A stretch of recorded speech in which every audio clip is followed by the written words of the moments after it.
Today, Wayne County Manager George Wood joins us, and this past week, of course, this past Tuesday rather, we had a Wayne County Board of Commissioners meeting. And let's cover some of the things that happened during that meeting. It was a productive meeting. It was, very much so. We got 2 or 3 things knocked out that we've been working on a while. Yeah, for instance, the Canterbury streets and the other subdivision streets were addressed, and good news from that. Yes, they had submitted their petition. They fell short. We had given them about 4 more weeks to work on that. They held a community meeting, and myself and the engineer who did the study met with them, as well as the folks who had led the drive on the petition. So we answered a lot of questions there. It was a very good meeting, I thought. People asked extremely good questions, and they made a second effort to go out and approach some people who had not signed the petition or who had said they wanted to come off of it.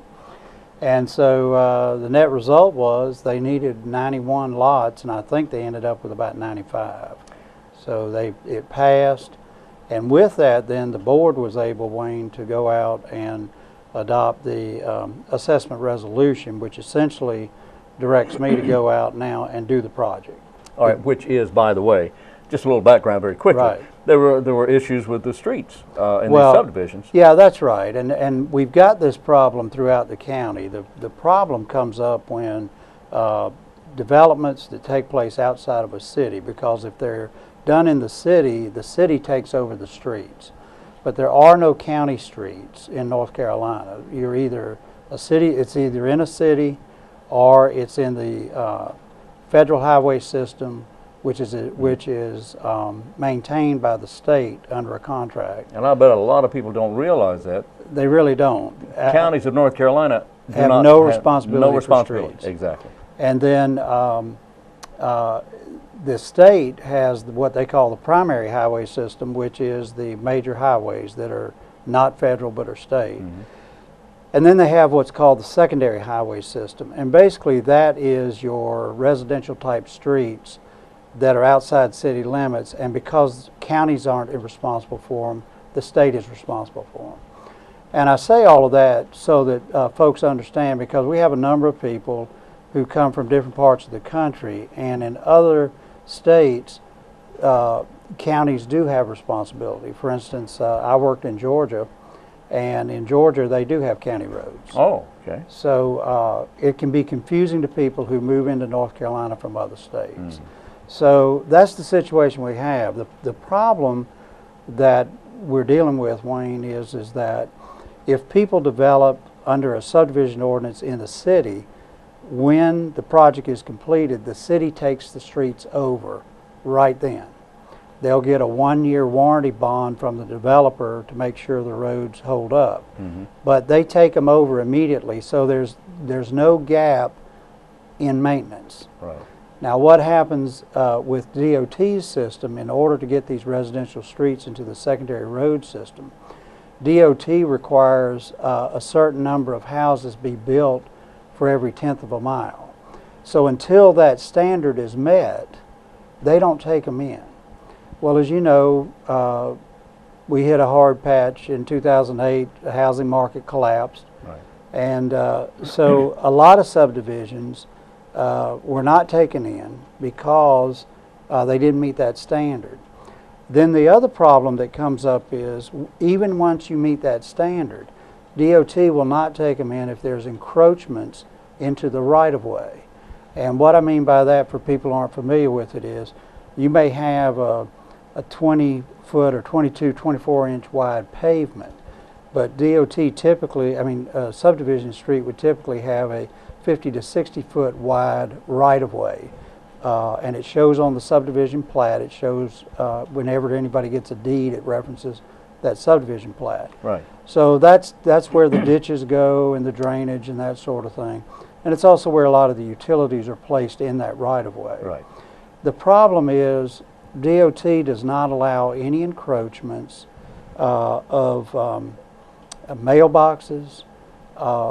They don't allow casements around the drainage pipes and things like that. So a lot of people don't know that, So they go out and do this. They'll build a brick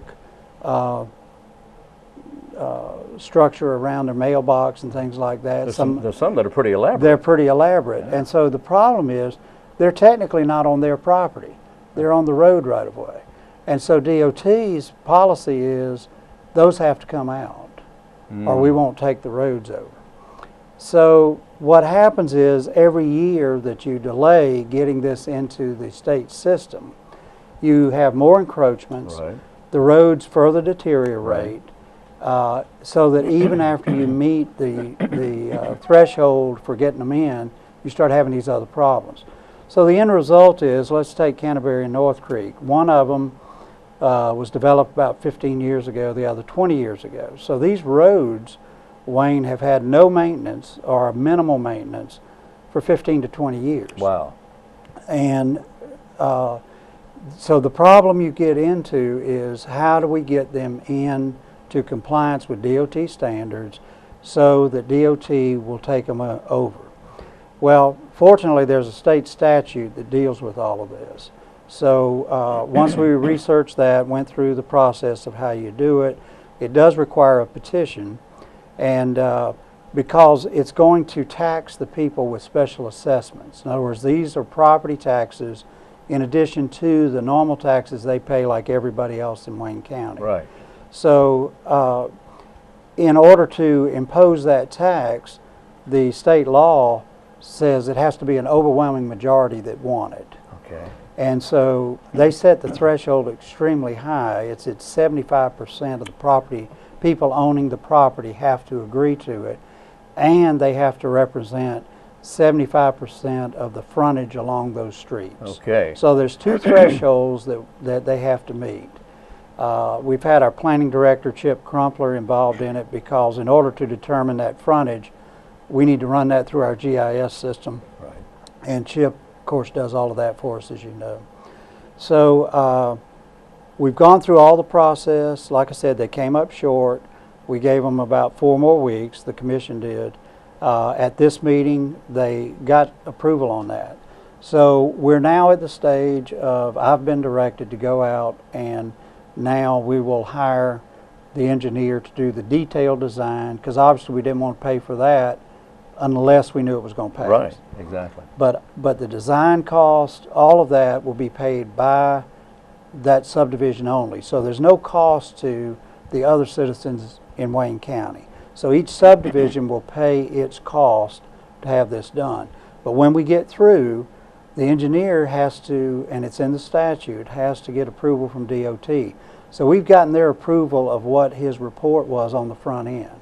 So they're basically saying, yes, if you build them to these standards, then we'll go through our normal process of approval and we'll take them in. Wow, it's certainly good news. It is good news. It's a very detailed process. Yeah. It takes a lot of time. I commend the people of those neighborhoods. They've had a group of people who have worked very diligently Yes, to they get have. these signatures, and they have stuck at it.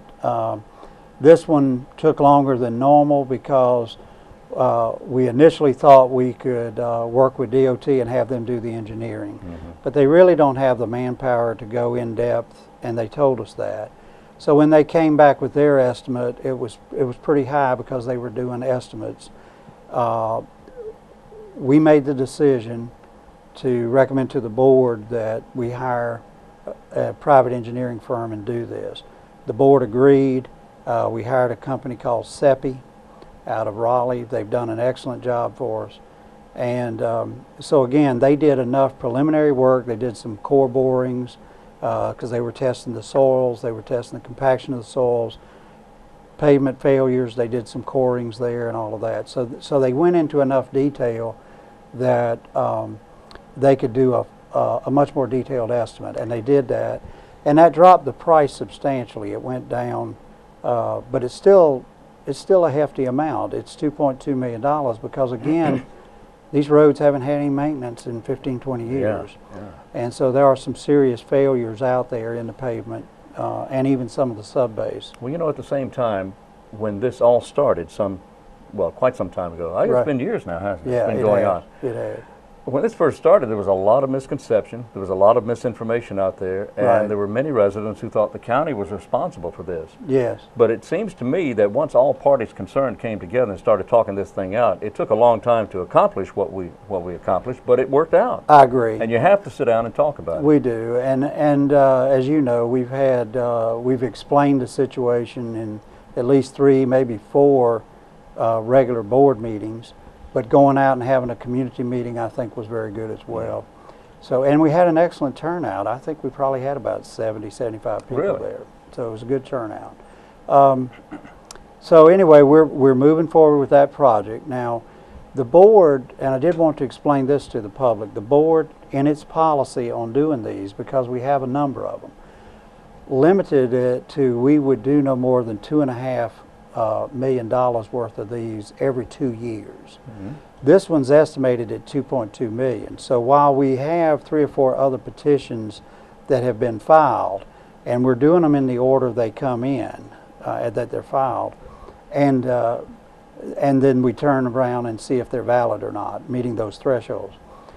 We're not going to be able to move forward with any large ones at this point because we've eaten up that money for the 2-year period. But the board was concerned that we needed to put some sort of cap on it. So when we did the policy, we put that cap on. So my office will be contacting some of these people who have requested that, and explain that to them, because there is going to be a delay because of that. But we've just got so many issues in so many subdivisions, and we're only going to be able to do so many at a time. Understandably, this is a very expensive process. It is. And this is a major accomplishment. Well, it is, and the good thing is we now have the process in Exactly. place. Exactly. It had never been done in Wayne County. I don't think anybody was aware that this statute existed, but we've got all of that taking place. Like I said, we've got the process down now, and it won't take as long in the future, because if we move forward with one in the future, we'll just go straight to hiring an engineer and get the cost estimate done. So I would say while this one took 7 or 8 months, probably it would be, the normal process probably be about 5 months in the future. But that's still a long time. It is a complicated issue, but I feel like we've got a good system in place now to move forward with these others, and we have a good policy in place. One thing I did want to stress is that the statute allows the county to allow people to repay these over a period of time up to 10 years. And that's what we're doing with Canterbury. Because it is so expensive, we're going to let them go the full 10 years. And then we charge them interest at about 5%. Because we've got to go out and borrow the money to do the project, then they've got to pay us the money to make those payments over that 10-year period. So the debt instrument will be probably over a 10 or 11-year period, so that we feather it out where their payments are coming in to make those payments. Still, everyone wins here. Everybody wins. It'll get into the DOT system, and at that point, then DOT owns the right-of-way and everything in it, except the utilities that are owned by a private company, or like Duke or the electric membership co-op, depending on who has that. In my simple mind, I'm wondering about the mailboxes. Does the post office get into this at all? No, they just assign the addresses. Oh, okay. But and they do have approved mailboxes, things like that. But as far as the location, the issue here is that they're in the right-of-way. Yes, that's the And problem. so that's included in the cost. Removal is included in the cost of doing this. Okay. And the same thing with the head walls on drainage ditches. And some drainage pipe may have to be replaced because it's inadequately sized. So really this is a road and drainage project, because you've got to be able to cut the ditches.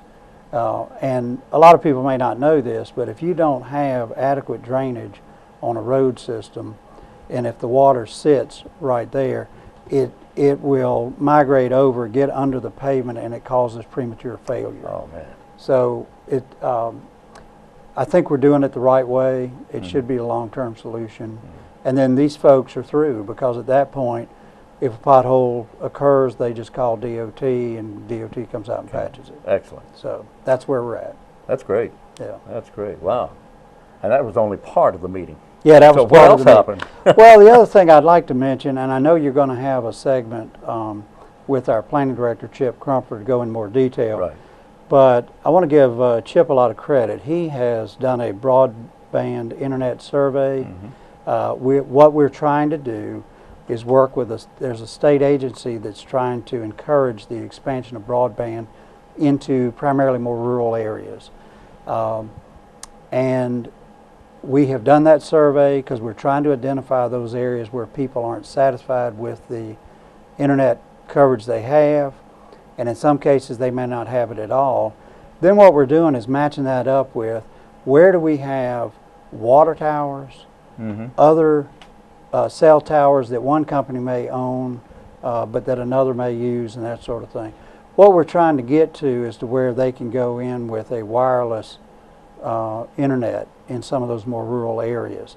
And what this state agency does is counties cannot get into broadband business. So we can't go out and physically construct it.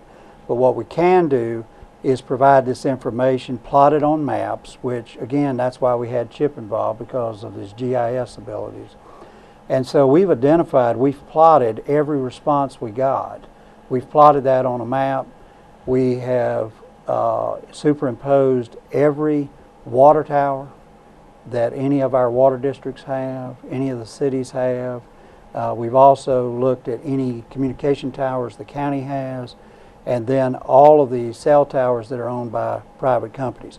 And what we're trying to show these private companies is, look, you've got potential customers out here, and here are some sites you might be able to attach to.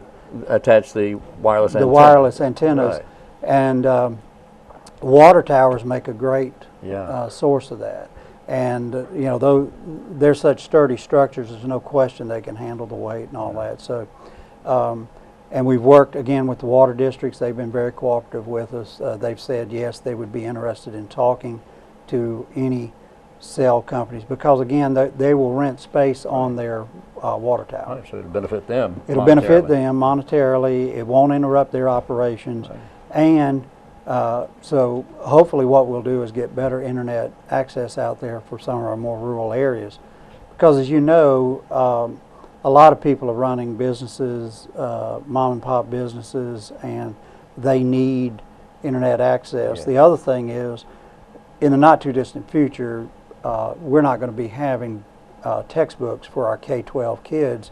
It's all going to be online. Exactly. And Yeah. but if a child doesn't have access, that's going to put them at a real disadvantage. Certainly You know, is. and they'll have to go to a public library or somewhere where they can get access. So we're trying as much as we can to do everything we can to improve that access. And the schools, I do want to commend them for this. They helped us by we sent out over 19,000 flyers through the schools so the kids could take them home and the parents could fill them out about whether they had a problem or not. Yeah. And we felt like the kids and the parents would be interested in it because all the kids want internet anyway. Sure. But the other thing is that particularly if they're having problems being able to do their homework assignments. Well, you know, there's been there are holes in the county. There are Yeah. places that just do not get any sort of service. That's There's right. no internet service. Wireless phones don't work there. Right. It's just an empty space. And this is something that's been a major problem for a number of years. So this is another that's Yeah, that we're this is working on. something that two of our commissioners heard about at a National Association of Counties conference they went to, and so we've been working on this. Again, it takes quite a bit of time because Chip had to develop the survey, had to put it out on an instrument. It wasn't SurveyMonkey, I think it was a Google type survey, but anyway, he had to do all of that, test it, make sure everything was good, and work through everything, and then had to do all the mapping.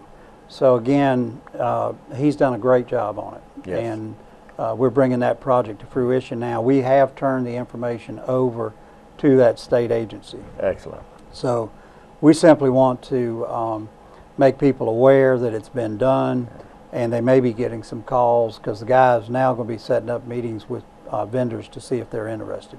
Excellent. Good. That's great. That's another win for the That's county. Right. That's right. Yeah. Okay.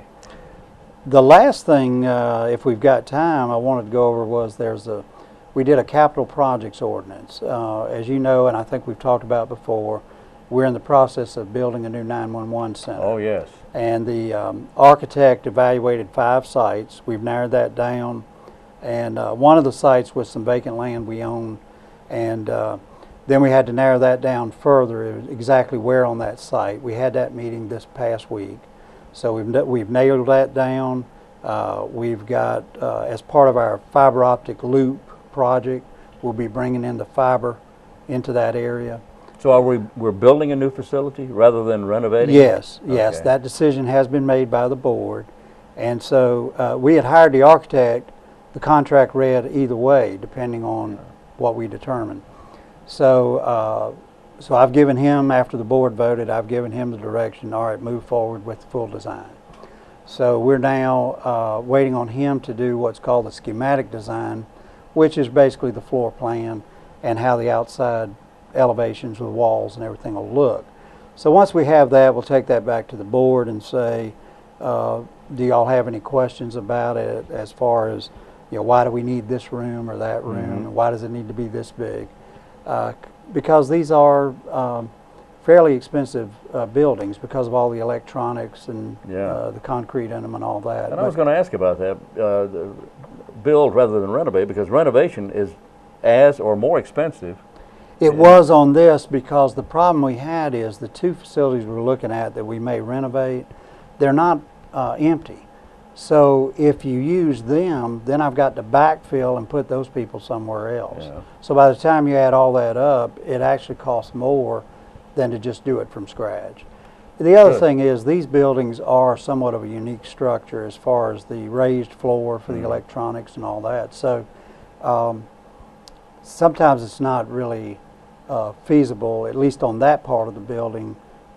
You couldn't just renovate. That part has to be new. Well, we're talking about a 911 facility. It's a 911 which is extremely important. It's extremely important. And the other thing we have to remember is this is not a typical office building. It's a hardened building. That's right. Because, if we have a hurricane come through or something like that, you want something that's going to withstand the winds and everything, because when everything else goes to pot, that's got to survive. That's got to be here, because ultimately it'll be a 911 center and our emergency operations center. Okay. So when we have any kind of major emergency, whether it's man-made or nature, that's where we're going to be operating out of for 2 or 3 days while we deal with it. All right. Wow. This was a big meeting. It was. We're moving forward with it, and the firm we've hired with the 911 center is doing a good job. They're extremely experienced. This is one of their specialties. Just like when we did the jail, we went out and hired someone who specializes in jails. We've hired someone who specializes in public safety facilities and has a lot of experience on 911 centers.